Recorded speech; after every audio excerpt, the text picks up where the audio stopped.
Gente, boa tarde. Meu boa tarde a todos aí. Contente que hoje será uma live muito legal. Ela se torna até uma live histórica também. Que vamos falar de gente que conviveu com a FIFA, convivemos juntos, só que eu fui na área técnica, ele mais na arbitragem, um professor, doutor da arbitragem, doutor Emídio Marques de Mesquita, o professor, amigo.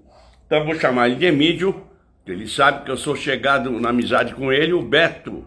Entrou o Beto, um grande abraço aí, contente de estar com você e vai participar também, e esses 40 minutos, né, no máximo 45, é um meio tempo, e todos nós temos afazeres. Vocês vão ter a satisfação de ouvir o Emídio Marques Mesquita falar não só da carreira dele, mas das novidades da FIFA. Tem uma fresquinha que eu já sei, que eu conversei com ele, está chegando.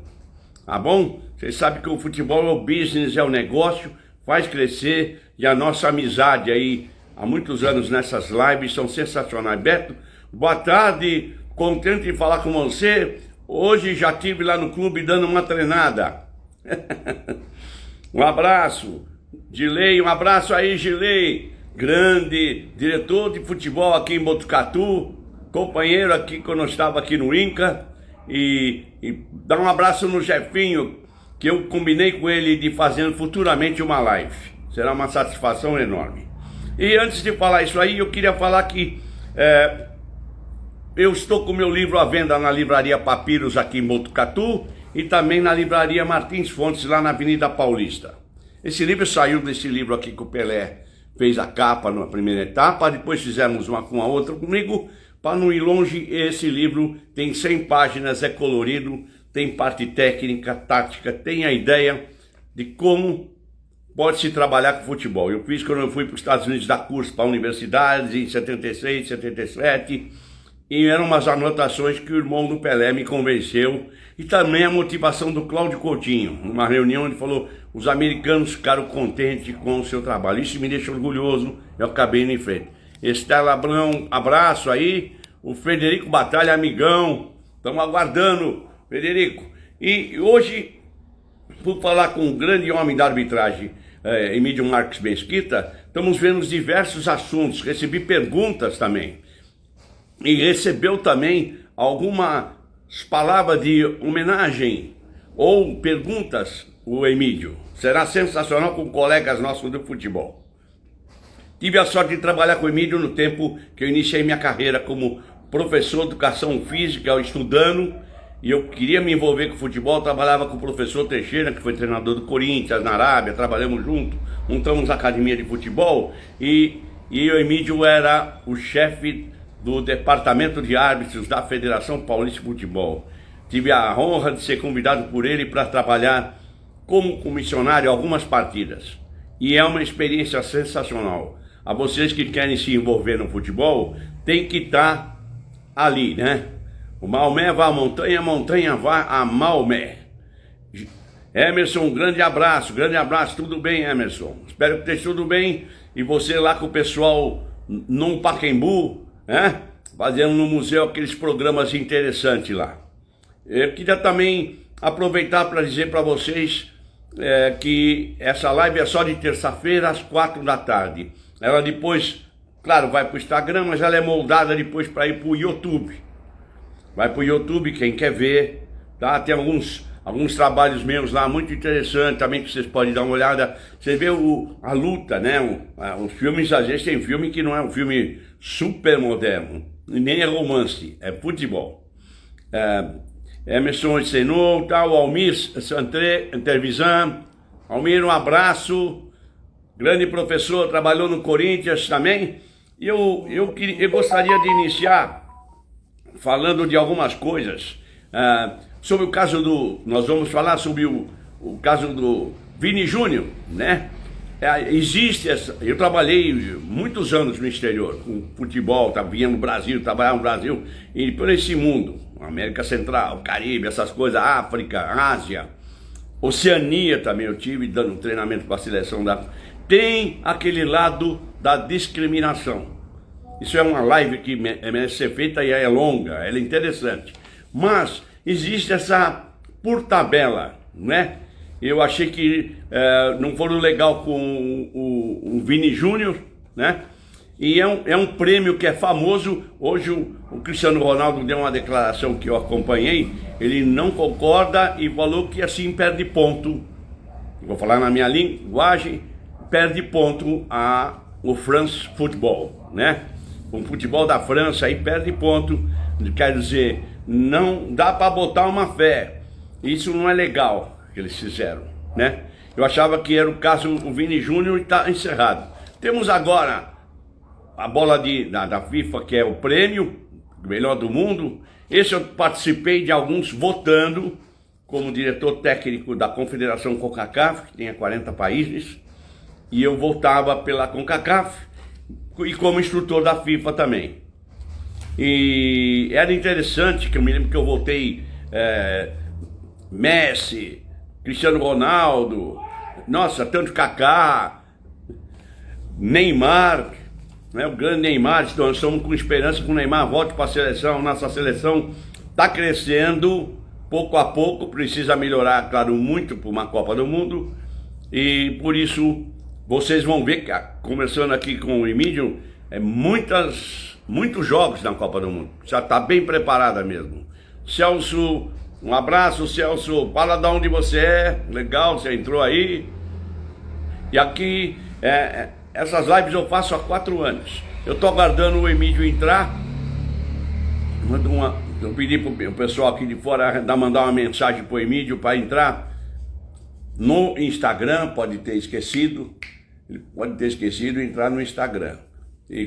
Enquanto ele não entra, vamos nós bater um papo aqui, né? Hoje vai ter um grande jogo aqui em Botucatu de futebol de salão às 19 horas aqui no ginásio paralímpico, né? Botucatu e São Bernardo. Eu acho que bota para quebrar, é um jogão, vale a pena vocês assistirem. Breninho, grande abraço aí, espero que esteja tudo bem. E eu queria falar que esse trabalho que é feito com o Emílio, nós vamos lembrar de um amigo chamado Walter Gag. Vou aproveitar que o Emílio não está na linha para já ir ganhando tempo.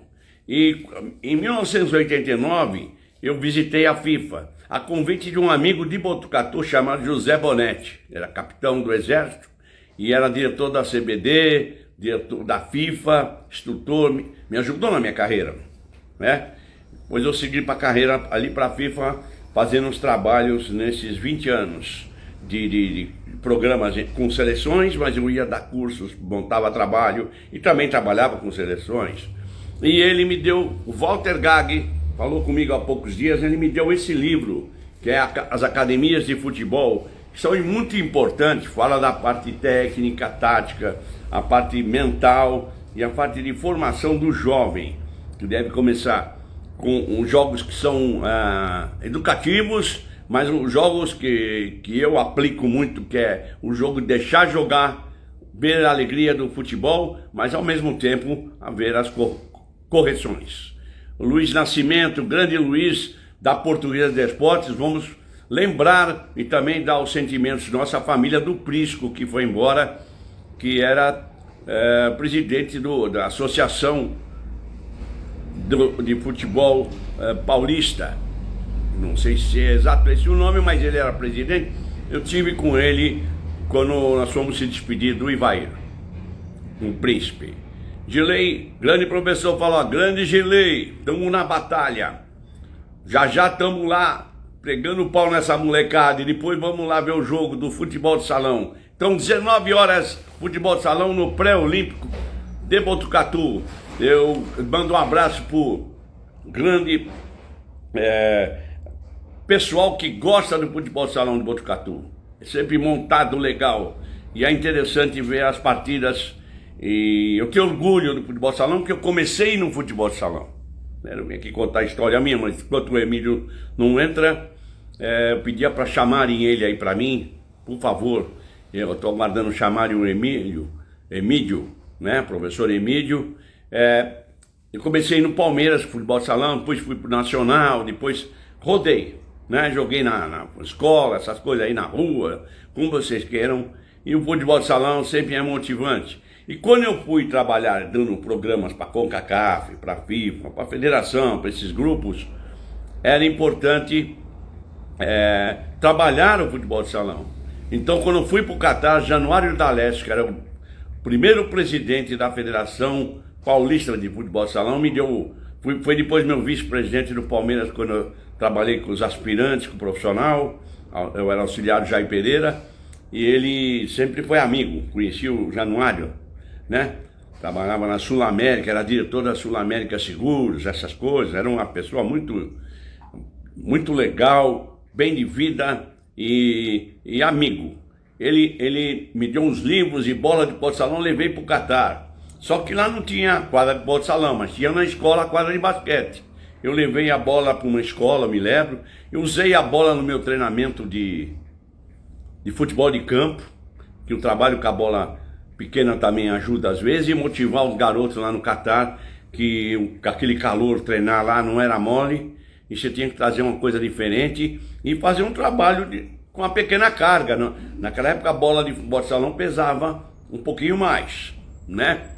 Falou uma parceria boa, a Portuguesa deveria aceitar a proposta para ver a SAF. Qual a sua opinião? A minha opinião é que a Portuguesa fez tudo, está fazendo tudo que é possível para honrar, vamos dizer, o nome dela. Que a Portuguesa é admirável, né? Falamos de grandes jogadores. Semana passada eu falei do Servilho, mas sempre lembrando do Ivair, lembrando do Silvio, lembrando do Ocimar, lembrando do Denner. Então, lembrando todo esse pessoal, Basílio, Badeco, grande Badeco. Hoje o Badeco deve talvez estar acompanhando a gente. Badeco, um abraço aí e tudo de bom para você. Espero que você falou com o Vavá. Vavá é Evaristo, amigo da Arábia. Evaristo com quem jogávamos pelado e aprendia a jogar. Porque eu acho que você participar disso, você aprende naturalmente e se diverte. E nós tínhamos a equipe dos treinadores do Catar. Fiquei contente que nessa época o ruim que o futebol de salão... Espera só um pouquinho, deixa eu achar essa pergunta. Que Emílio está na linha já. O ruim que o futebol de salão, por favor, no momento... O futebol de salão não considerado um esporte olímpico. Tranquilo. Fui votar uma vez aí com o pessoal que me pediu, professor, falei, futebol de salão na Olimpíada. E ele era candidato a presidente do Comitê Olímpico na parte de esportes, o professor Medalha, Zé Medalha, professor da USP. E aí eu forcei a barra, mas não tinha jeito, o Emílio está aí. Emílio, meu boa tarde a você bem-vindo, e você tem um quadro que me deixa com uma saudade danada de um amigo que era um cobra do nosso futebol, que ajudou muito o futebol no mundo, foi injustiçado também, na minha opinião, e me ajudou na minha carreira, que é o Dr. João Avelange, com quem eu era instrutor da FIFA, ele sempre motivava. E o Dr. João, quando eu estou no Camarões, vou aproveitar o gancho. No aeroporto, o Isaiatu chegou. E eu treinava um time do Camarões, que era o TKC, o time do Roger Milá. Jorge Weah, que entregou o prêmio ontem. Jorge Weah jogava no TKC. Virava jogo, era fenômeno. Ele, resumindo a história, o presidente Isaiatu veio e mostrou um cartão, falou assim, recebi esse cartão de um amigo, falou que esse aqui, treinador aqui é muito bom, disse coach. Era um cartão que eu entreguei para o Dr. João na Olimpíada de Los Angeles. Há muitos anos eu estava acompanhando uma universidade lá nos Estados Unidos e dando clínicas, e nós fomos ver jogos do Brasil, Alemanha, um jogaço. O Brasil ganhou de virada, gol do Gilmar Popó. Depois foi a final, perdeu na França. Emílio, meu boa tarde para você. Estou falando bastante porque eu estou contente de te ver aí. E estou com uma camisa da CONCACAF, onde você também rodou com a gente, trabalhando em torneios, jogos e etc. Pode falar, Emílio. Professor. Boa tarde, amigo. Boa tarde, amigo. É um prazer estar junto contigo. Me coloco à disposição do que eu puder colaborar. É sempre prazeroso matar a saudade relembrarmos os bons momentos vividos no futebol e agradecer sempre a Deus por tudo aquilo que nós pudemos receber. E aqui estamos à sua disposição. Legal. Você é uma pessoa muito querida, muita gente respondeu o sucesso que seria fazer a live com você, que já não é a primeira, e vamos fazer tantas, porque o futebol nunca vai acabar, espero que não. Eu vi uma época que o Pelé levantou essa lebre, abre o olho com o futebol de gente que a gente vê jogando às vezes, fala, será que o rei tem razão ou não? Emídio, você pode resumir para nós um início bem breve, porque você tem muita coisa técnica para alimentar o nosso público, vamos dizer assim, dar ideias, trocar ideias. E eu peço perguntas novamente ao público para o Emídio. Pode falar da sua carreira, o início da carreira, e como é que você se motivou a ser árbitro? Bem, eu estou na arbitragem há 66 anos. Só. Tenho 80 anos de idade. Comecei com 12 anos. Quando eu entrei para o curso ginasial, naquela época você fazia um exame médico para poder fazer as aulas de educação física. E o médico, numa imperícia, disse que eu tinha uma lesão no coração e me deu 6 meses de vida. E ele chamou meu pai, comunicou o fato. Meu pai, em combinação com o professor de educação física, disse que eu tinha que ir às sessões de educação física e não podia participar. Estando lá presente e frustrado com todos os meus colegas, então me deram um apito e eu comecei a apitar. E isso foi muito bom, que mudou a minha vida completamente. Muitos anos depois, quando ele recebeu o título de cidadão da minha cidade, ele já chegando com uma certa idade, de cadeira de rodas, ele me disse, eu que errei no seu diagnóstico. E eu disse a ele, eu agradeço muito que mudou toda a minha trajetória, me propiciou entrar na arbitragem. Fui durante 10 anos árbitro de basquetebol, passando por todas as atividades, chegando a nível internacional. Depois, 25 anos como árbitro de futebol, também chegando a nível internacional.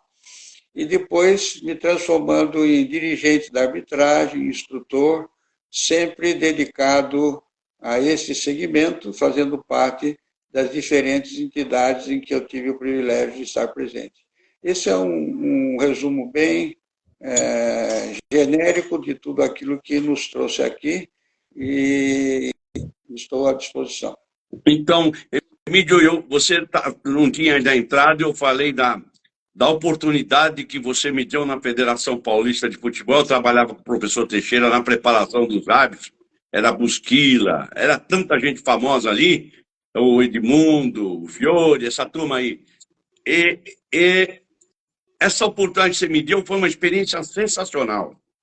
E eu vi que ali era melhor eu seguir o lado técnico meu, de treinador, essas coisas. Mas foi uma lição muito grande como lidava fora do campo com o dirigente, com o jogador. É uma outra situação, o comissionário. Eu fui para a CONCACAF de diretor técnico, aquilo que eu vi ali não era diferente, mas você aprende muita coisa. E você sempre gentil em me apoiar também. A verdade é essa. E a minha alegria de ter encontrado com você em diversas Copas do Mundo.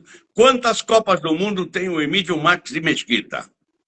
Eu não tenho nenhuma, nunca ganhei nenhuma, não participei.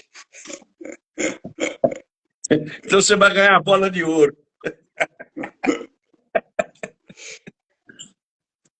Pode falar. Quantas Copas você esteve acompanhando, analisando? Eu participei como torcedor e como membro da FIFA em 13 Copas. Mas isso pertence ao passado. Vamos falar o que nos interessa hoje. Exato. Coisas do passado, deixa o passado. Exato. Eu tenho daqui uns minutos, uns segundos, uns depoimentos de teus companheiros. Vamos chamar de companheiros aqui. Vamos ao primeiro falando de você. E antes de falar isso aí, Eu queria só resumir duas palavras que me fizeram uma pergunta, você estava entrando no ar. A SAF, a minha opinião, é interessante para a portuguesa, mas tem que ser vista com muito cuidado, para um negócio seguro e não perder nada. Vamos lá? Pode pôr a primeira opinião para o Emílio Sensacional. Márcio falou, grato por ter atendido o telefone. Minha alegria por estar trocando ideia com o Emílio Marques Mesquita e dando a oportunidade de elogiá-lo por ser um gentleman, um portador de uma cultura geral elevadíssima e o mais capacitado sobre as regras do futebol. É o Fiore. Não sei se pode, mas entendo eu que o Emílio deveria estar sendo aproveitado por uma das federações, pela CBF ou pela CBF, em um dos cargos no item administração futebol, ou então para ser palestrante aos árbitros militantes sobre as regras do jogo e a conduta que ele deve ter para com o VAR e o VAR para com o árbitro de campo e os assistentes. Emílio Marques Mesquita, sendo assim, eu pergunto, o que pode e deve ser aprimorado? VAR, árbitro, VAR, assistente? Porque a coisa está ruim. Demora-se, no mínimo, 4 minutos, na maioria das vezes, para que o VAR, né, trace as linhas, chame o árbitro e este defina o que deve ou não ser feito. Se acata ou não a sugestão do VAR. Quem decide é o árbitro. Um abraço, Emílio. Até mais. Esse é o Fiore, que pelo apelido eu chamo ele de Fiore, o árbitro que eu conheci muitos anos. É teu conhecido, Emílio, você conviveu com ele. Pode falar, dar uma pequena resposta para ele e para nós aqui. O VAR, na minha opinião, começou errado. O VAR foi introduzido no futebol há 10 anos no Mundial da Rússia, sem muitas experiências, e seria como, respondendo como engenheiro, nós começamos a construir uma casa pelo telhado, ao invés de começarmos a construir pela fundação. Ele devia de ser, antes de ser implementado, experimentado com uma amplitude maior em todos os segmentos do futebol, colhidas as opiniões dos jogadores, dirigentes, treinadores, imprensa, todos os segmentos e dos árbitros, após o que ele ser suficientemente experimentado para ele ser aplicado. Não. Então ele começou numa Copa do Mundo, impositivamente pela FIFA, que sentia necessidade de apresentar algo de novo. Todos aqueles que, ao meio do caminho, estiveram contra foram afastados. Até mesmo no jogo final, o árbitro da Argentina, quando marcou um pênalti, ele até hoje não está convencido que aquele pênalti foi pênalti. Então, ele foi induzido totalmente através do árbitro de VAR. Então, o que nós entendemos que deveria ser feito do VAR? O VAR funcionar como uma bengala tentando auxiliar o árbitro. Ele foi transformado numa muleta, onde o árbitro vai transferir ao VAR as suas responsabilidades. O VAR só deveria funcionar de dentro para fora, não de fora para dentro. Toda vez que o árbitro sentisse necessidade, ele poderia socorrer ao VAR, e não sendo dado ao árbitro do VAR o direito de intervir sem que houvesse a anuência do árbitro. Em 1936, o International Board autorizou a experiência de 2 árbitros em campo. Não deu certo por quê? Porque nós tínhamos dois critérios de arbitragem. Um árbitro era beneplácito e o outro árbitro era estrito. O jogador não sabia qual é o critério que valia. Na metade do campo valia uma coisa, na outra metade valia outra. Com o advento do VAR, na forma com que ele foi feito, voltamos a esse problema. O jogador hoje não sabe qual é o critério. Se é o critério do árbitro e se é o critério do VAR. Não houve, principalmente no Brasil, um critério mais apurado de colocar no VAR ex-árbitros com experiência, com vivência, com rodagem, e que pudessem amparar aos árbitros. Então, seria, sinteticamente, dando a minha opinião, estão todos de relógio, mas ninguém sabe que horas são. E nós estamos numa situação em que o VAR se intromete em tudo. E outro aspecto, ou o VAR vale para tudo, ou ele não vale para nada. Ele não pode valer só para os 4 aspectos que aí estão. Então, na minha opinião, o VAR funciona na Europa, não funciona no resto do mundo, e as tecnologias adotadas pelas diferentes entidades nacionais e continentais não estão à altura das nossas necessidades. Então, eu acho que ou o VAR faz uma reestruturação e nós vamos sempre empurrar esse problema com a barriga e não querer resolver o problema da criação, da aplicação e da utilização do VAR. Exatamente, Emílio, você respondeu bem e explanou muito bem, porque nós tivemos um programa sobre o VAR aí no Museu do Pacaembu. Eu participei como um técnico de futebol, claro, teve o Badeco, teve árbitros que participaram, e eu achei muito interessante, mas não vejo essa ligação aí bem feita e dificulta, né? Essa parada enorme. Você, eu tinha aqui a opinião de um amigo meu que falou do VAR, mas antes disso aí eu queria falar que muita gente mandou um abraço para você. O Badeco disse que trabalhou num jogo seu, que você apitou, e um jogo marcante que marcou muito, porque o técnico da Portuguesa foi o que me ajudou, quando eu fazia estágio com ele, a ser treinador profissional, o Otto Glória. E a Portuguesa foi a... Você estava nesse jogo? Badeco, doutor Ivan, famoso delegado, um grande jogador, grande amigo, meu companheiro da diretoria do Sindicato dos Treinadores, que eu tive o prazer de fazer parte. Legal que você falou, porque eu vou mandar cópia para ele da live. Faço questão que o Badeco é que nem um irmão. Há muito tempo a gente convive.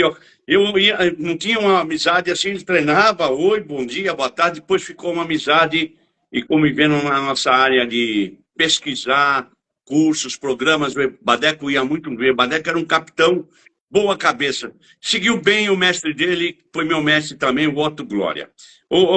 Emílio, tem um outro amigo que quer te mandar um abraço aqui. Pode pôr no ar aí. É aqui. Grande professor Marcos Falopa. Isso, sempre sensacional as suas lives. E hoje com um cara que é meu amigo, meu conterrâneo, amigos de Jacareí, depois dentro do esporte nacional. Então, está com meu querido Emílio Marques Mesquita, grande Emílio, árbitro espetacular da FIFA. Nossa, um professor, um catedrático da arbitragem, foi diretor de árbitro, enfim, o Emílio foi tudo de bom na arbitragem do Brasil. Grandes finais. Emílio, lembra? Conta aí para o pessoal também, claro, né? Você vai contar a bola que você pegou na despedida do jogo do Pelé, né? Marcante aquele momento seu. Eu vi no jornal. Abraço, meu querido conterrâneo Emílio Marques de Mesquita. Falopa, parabéns pelas suas lives, hein? Grande abraço.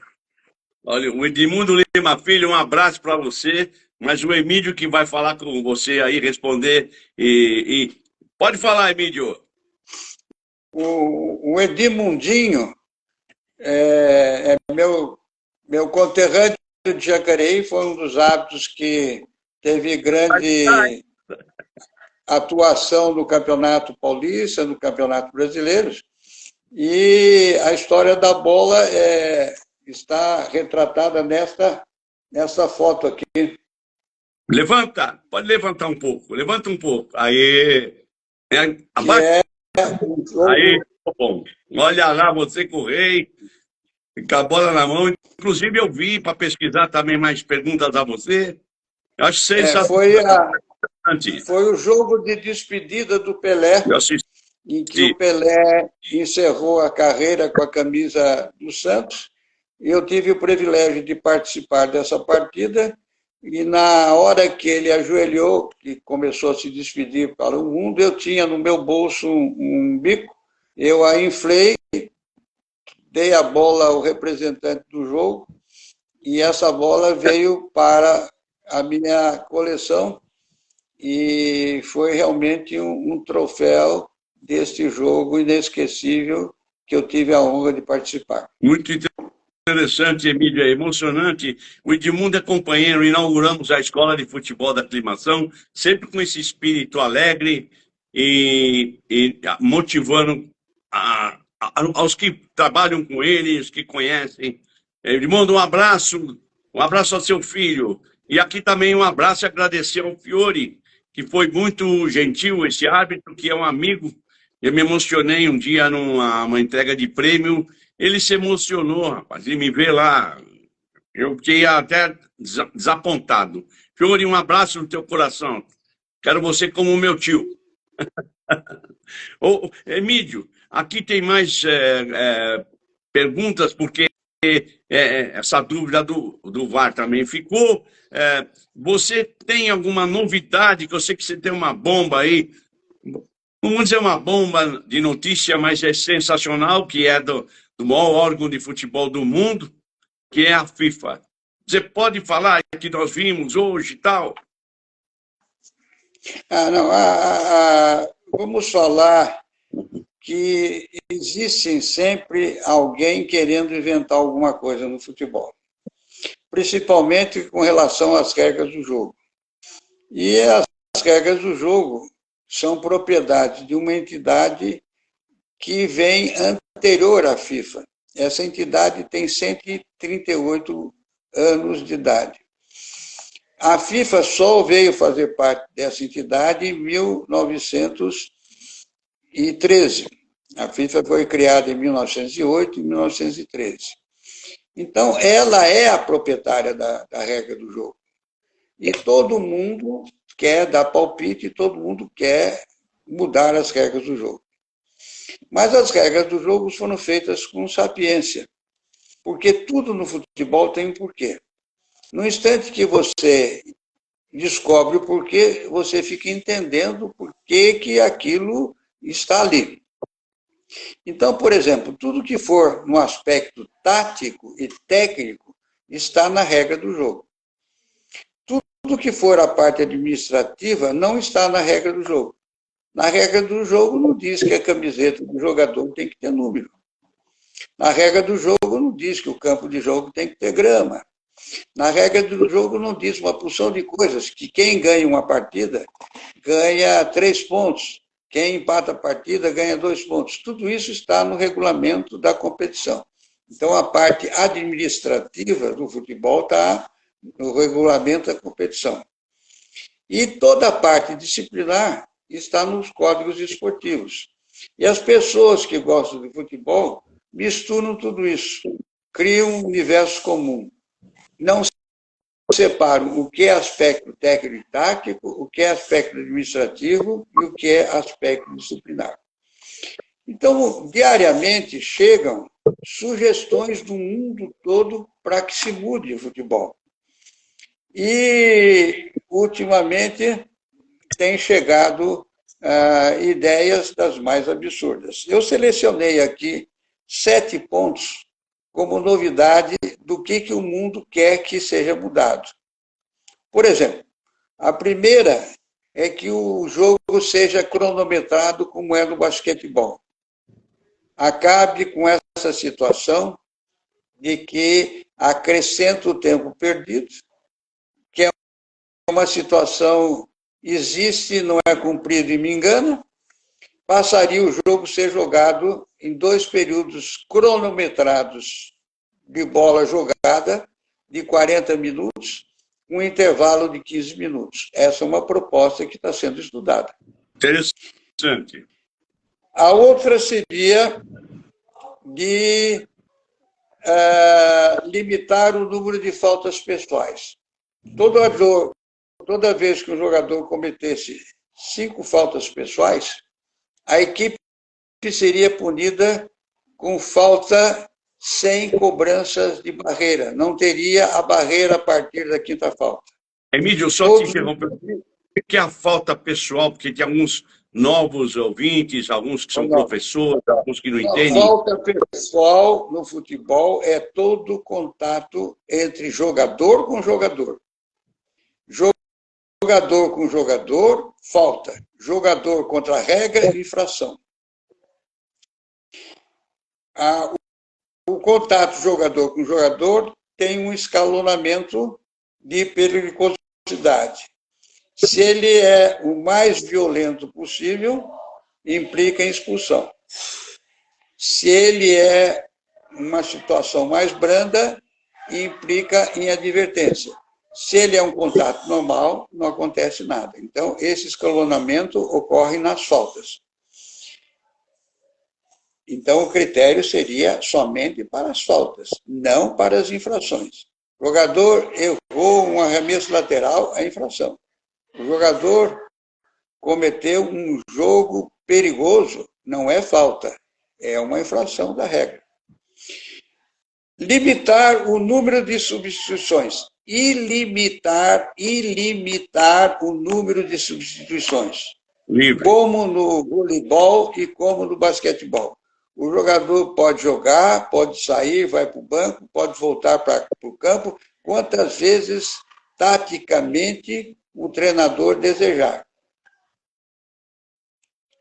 Sim. Alguns são mais drásticos, que essa substituição se processe como no futsal, que o jogador entra com maior rapidez possível, para que o jogo não sofra um número excessivo de substituições. Hoje, não.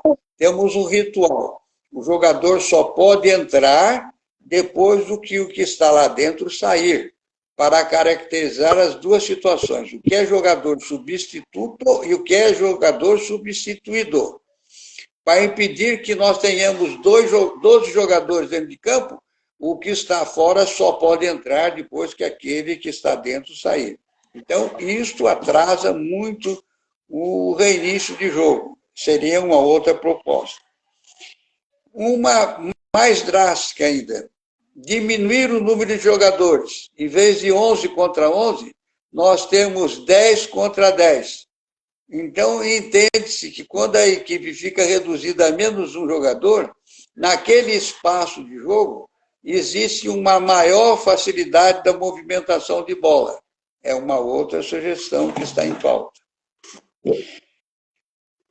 A quinta e última que eu elenquei aqui é fazer como acontece no basquetebol. Quando a bola ultrapassa o campo de ataque, ela não pode voltar mais para o campo de defesa. Se a equipe voltar a bola para o campo de defesa, ela perde a posse de bola. A posse de bola passa para a equipe adversária. Eliminar a expulsão do jogador que recebe a segunda advertência. Quando ele recebesse a segunda advertência, ele era impedido de continuar no jogo e não expulso. E a equipe podia ter o direito de colocar um outro no lugar dele. Mas ele não podia ter o direito de voltar mais a jogar naquela partida. E uma que não é da regra do jogo, mas que seria para entrar nos regulamentos das competições, é toda vez que ocorrer um empate, a pontuação seria diferenciada. Se o jogo terminasse 0-0, nenhuma equipe marcaria pontos. Se o jogo terminasse 1-1, cada equipe recebia um ponto. Se o jogo terminasse 2-2, cada equipe receberia 2 pontos. Se o jogo terminasse 3-3, cada equipe receberia 3 pontos. E se a equipe ganhasse, ela receberia 4 pontos. Então, estas situações todas, como sugestões, revolucionariam os usos e costumes do futebol e mexeria na sua filosofia sem mexer na estrutura do futebol. Porém, nada disso aqui vai ser feito se a FIFA não quiser. Porque a FIFA tem direito a 4 votos no board. E nada disso daqui acontece se os britânicos não quiserem, porque os britânicos têm 4 votos na decisão. E toda alteração tem que ser feita na proporção de 3/4. Então, aqui é que está o entrave. Por mais que a FIFA, representando todos os países filiados, queira haver algum tipo de alteração, depende de um consenso com os britânicos. Então, de um lado, nós temos o lado da ousadia e, do outro lado, nós temos o lado do conservadorismo. O que entende o board ao longo desses 138 anos? Que o sucesso do futebol no mundo é que as mesmas regras que se joga na várzea são as mesmas regras que se jogam uma final de Olimpíada e Copa do Mundo. A sua facilidade de assimilação e a sua controvérsia que se estabelece na sua aplicação. Por isso é que eu sou contra o VAR, porque o VAR veio interferir nesta tesão que o torcedor tem no jogo de futebol. Hoje a bola entra no gol, ninguém sabe se aquele gol valeu ou não valeu. Hoje estão discutindo o sexo dos anjos. Se a linha está em cima da unha do jogador que está dentro da chuteira, 1 milímetro. Quer dizer, estão mais realistas do que a realidade. Então, vivemos um período difícil de transição em que urgem determinadas medidas que podem ser revolucionárias, mas que, por outro lado, existe uma filosofia de que isso seja imutável e mude só com critérios realmente estabelecidos, mas, lamentavelmente, a exemplo do que aconteceu há 10 anos atrás com o episódio do VAR. Nós tivemos, em 2014, aqui no Brasil, a aplicação da linha do gol. Toda vez que a bola ultrapassasse lá, o árbitro recebia o sinal no seu cronômetro especial. Isso daí foi estudado durante 40 anos. Levou 40 anos para ser aplicado. Então, eu diria para vocês que os 10 anos do VAR está muito pouco. Só a diferença entre um e o outro é que o outro levou 40 anos para ser implementado. O VAR não, ele foi implementado e hoje nós vivemos as consequências desses 10 anos de desencontros. Emílio, aqui tem amigos te mandando um abraço, e foi meu jogador aí de Jacareí, eu trabalhei aí na sua cidade, com muito prazer, fiz um trabalhinho legal. O Camilo te mandou um abraço. Obrigado. O SPN, que é a Associação de Árbitros que está aqui. O professor Paulo César Santos foi preparador físico do Corinthians. Então, gente de diversos tipos de conhecimento, mas é o futebol, claro.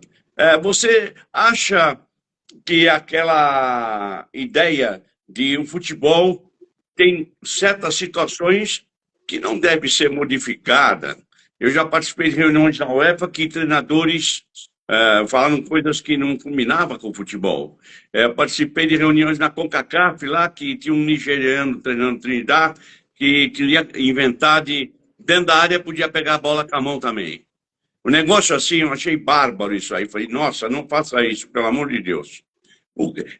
Você acha que o mais antigo, o mais novo, o que você acha disso?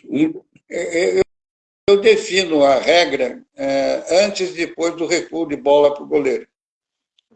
O recuo de bola para o goleiro foi a grande última mudança antes do VAR que ocorreu no futebol. Foi em 1997. Naquele ano, esse recuo de bola, coincidentemente, nós fizemos parte como relator desse episódio. Chegaram 3.000 e tantas sugestões, das mais variadas situações do mundo todo.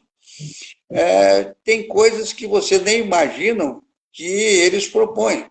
Porque o cara não é do futebol, ele se acha no direito de dar palpite e todas as sugestões são acolhidas e são triadas.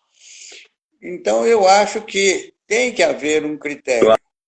Claro. Porque esse critério não pode ir de encontro ao porquê que deu origem àquilo.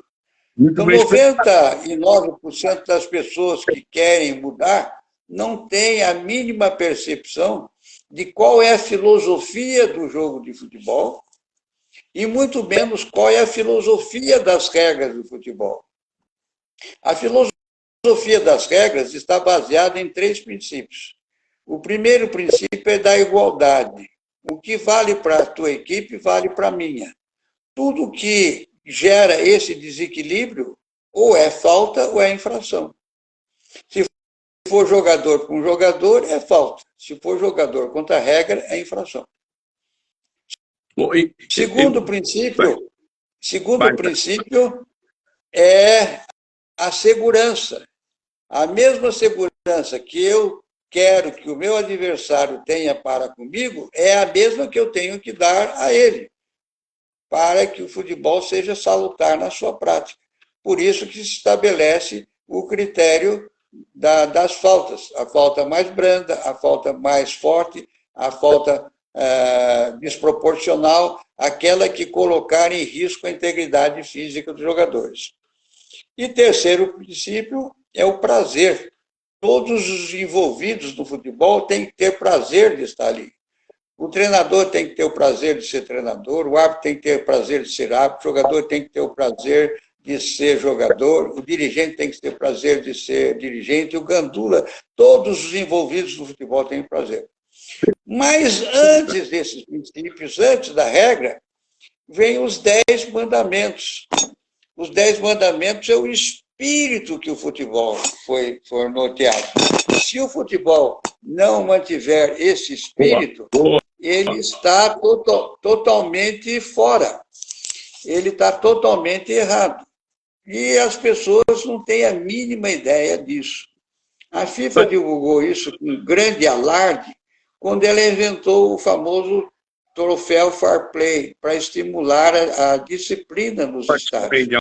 E quando ela estimulou o troféu Fair Play, que ela criou aqui este famoso troféu Fair Play, do outro lado, ele veio acompanhado do cartão amarelo, do outro lado, ela divulgou esses 10 mandamentos. Mas 99% das pessoas que estão no futebol desconhecem isso daqui. 99% desconhece daqui. Os árbitros não conhecem, os jogadores não conhecem, os dirigentes não conhecem. Exato. Emílio, eu participei de torneios da CONCACAF, a seleção das Ilhas Britânicas, e meu time não era forte num torneio lá em St. Martin, era uma colônia holandesa. E aí, nós não ganhamos o torneio, mas ganhamos o prêmio Fair Play. Para mim, que sou do Brasil, também descendente italiano, futebol na veia, mas, claro, foi um prêmio importante, porque a FIFA criou o dia do Fair Play lá na África, em todos os lugares eu fui fazer uma abertura lá em Guiné, quando inauguramos um estádio para eles de treinamento. Eu quero aproveitar esse momento raro de divulgar isso daqui. Legal. Que eu tenho certeza que todos aqueles que estão nos prestigiando nessa live vão meditar e dizer, puxa vida, o Emílio vai falar o óbvio, e eu não tinha pensado. São os 10 mandamentos do futebol. O primeiro deles, jogar para ganhar. Todo mundo tem que ter a obrigação de jogar para ganhar. Óbvio. Ah, mas o futebol permite o empate. Permite, mas eu tenho que jogar para ganhar. Segundo, eu tenho que jogar de maneira limpa. Por quê? Se eu não jogar de maneira limpa, eu comprometo a integridade física do meu adversário, eu vou usar de expedientes ilícitos para ganhar, e eu tenho que ganhar de maneira correta. Terceiro, observar as regras do jogo não é mérito, é obrigação. Respeitar adversários, companheiros, equipes, oficiais e espectadores. Quinto, aceitar a derrota com dignidade. Você vê no basquete americano, na NBA, o treinador perde naquele último segundo por um ponto, aquele jogo desgastante, ele atravessa a quadra, vai do outro lado e cumprimenta o adversário. Você vê aqui no nosso futebol, ficam discutindo o sexo dos anjos durante uma semana, buscando culpados e não se aceita perder. Sexto, promover os interesses do futebol. Promover os interesses do futebol. Você citou o Pelé, eu já vi situação do Pelé machucado no vestiário e todo mundo dizendo o Pelé vai jogar. Por quê? Porque tinha a obrigação de motivar, fazer com que o torcedor acreditasse. Ele ficou contundido no vestiário, mas tem que promover o futebol. E não denegrir, como nós vemos hoje, a delegação do Botafogo não pode levar os seus torcedores para jogar com o Peñarol na Copa Libertadores da América, porque a conduta errada dos torcedores aqui exigiu uma ação policial mais forte, existe uma represália. Então, existe falta de comando, falta de entendimento, falta de diálogo. Rechaçar a corrupção. Emílio, só um rechaçar a... Essa notícia que você está dando aí, eu queria tocar nesse assunto, se abriu uma brecha, é muito importante. A gente vai falar para frente. Fala você. Pode falar.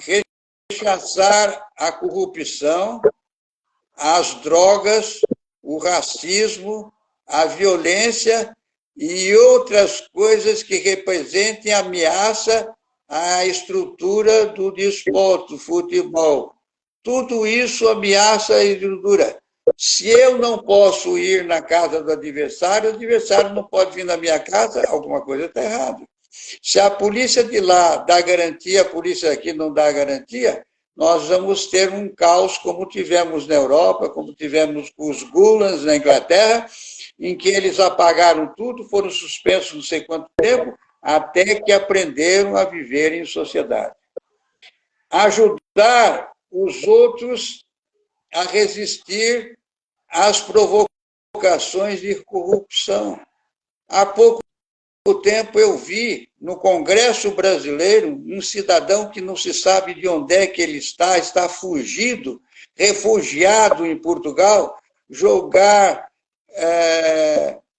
contra a arbitragem do Brasil, dizendo que ele comprava tudo, que ele fazia aquilo. Eu lhe digo, por que esse Congresso não foi lá e pediu a prisão desse cidadão, que ele prove tudo que ele está falando? Porque ele está colocando tudo num denominador comum. Tudo isso aqui é uma farsa, tudo isso aqui é uma palhaçada, tudo isso aqui não está correto. Denunciar quem tente a desacreditar o nosso desporto. Eu sou obrigado a denunciar aquele que está tentando desvirtuar esse futebol. E, finalmente, render homenagem àqueles que defendam a boa reputação do futebol. Estes são os 10 mandamentos. Aqui está a base de tudo.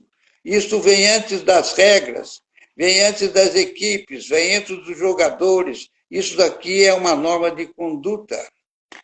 E que, lamentavelmente, os nossos aficionados, jogadores, dirigentes, treinadores e imprensa e até mesmo os árbitros não conhecem. Desculpe o Legal. desabafo, mas é Não. importante.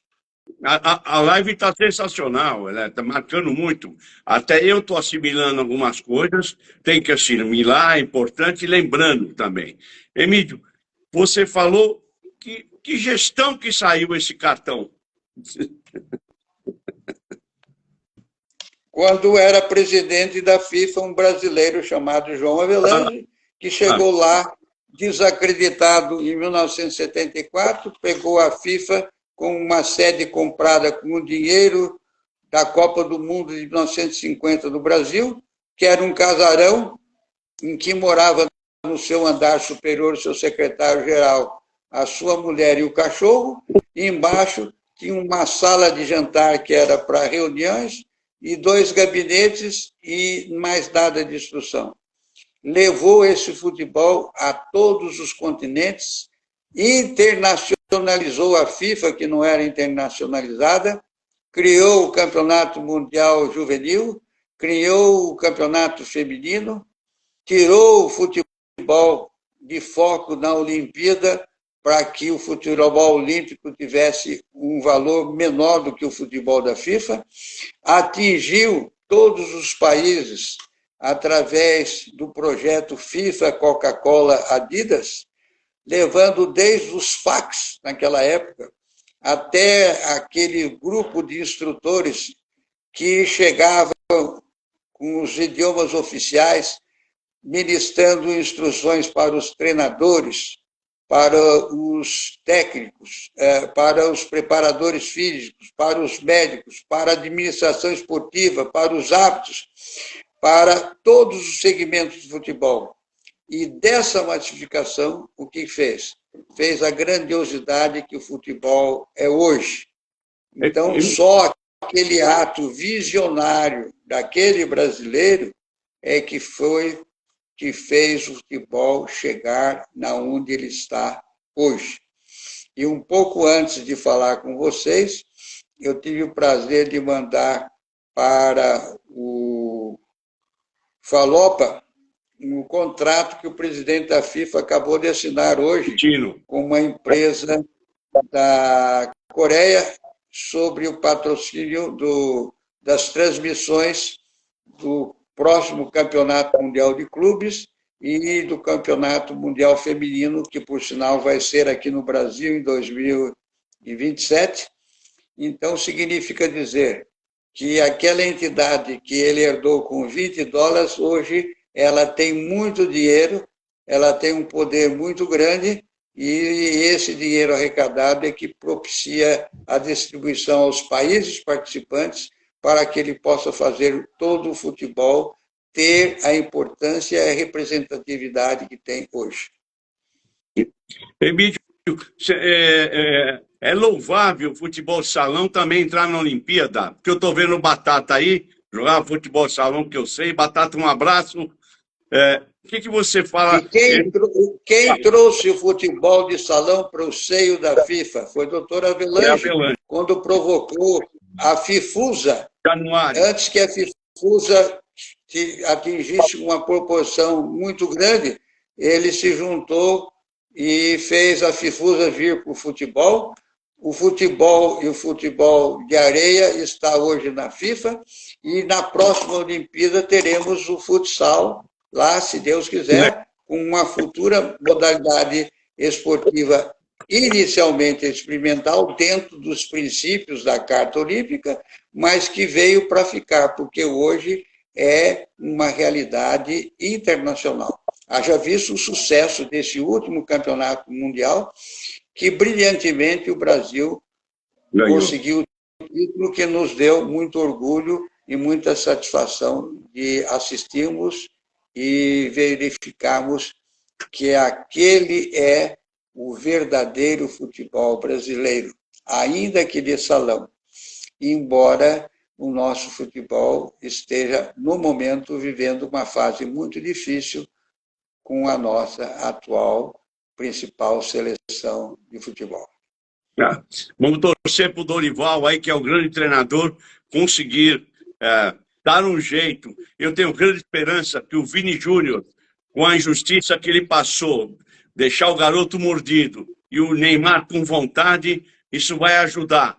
Apesar que eu acho que come solto umas porradas no jogo, tal, que eles se mantenham de pé. Emílio, eu queria te agradecer de coração. E o tempo é curto, mas para falar sobre o Botafogo, tomara que o Botafogo saia dessa com ileso, porque não é fácil aguentar injustiças. Segundo alguns que falaram que iam espalhar as seleções aos países para não permitir que o Brasil mais leve torcida, uns negócios absurdos, que não tem nada a ver. Foi os uruguaios que provocaram a confusão lá no Rio de Janeiro. Emílio, abraço. Eu não analiso o mérito de tudo isso, porque isso não é futebol, é uma página policial, não nos diz respeito.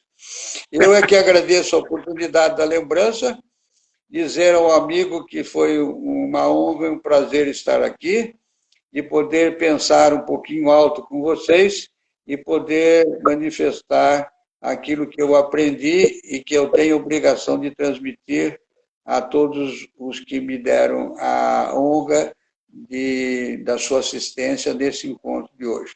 Estou sempre à disposição e que você seja sempre feliz nessa sua missão de querer levar para a comunidade do futebol assuntos de relevância sobre todos os aspectos.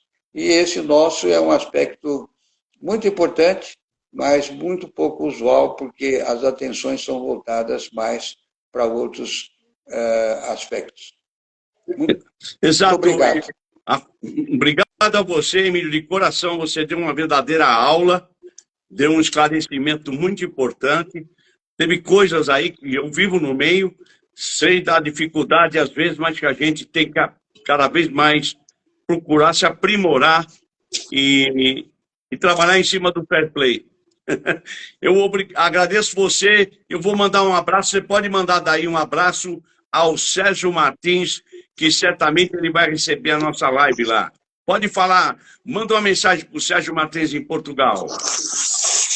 Sérgio Martins, um amigo nosso muito querido, que hoje reside na cidade do Porto, em Portugal, torcedor do Vasco, deve estar feliz da vida com a vitória do Vasco ontem em São Januário. Sérgio! E que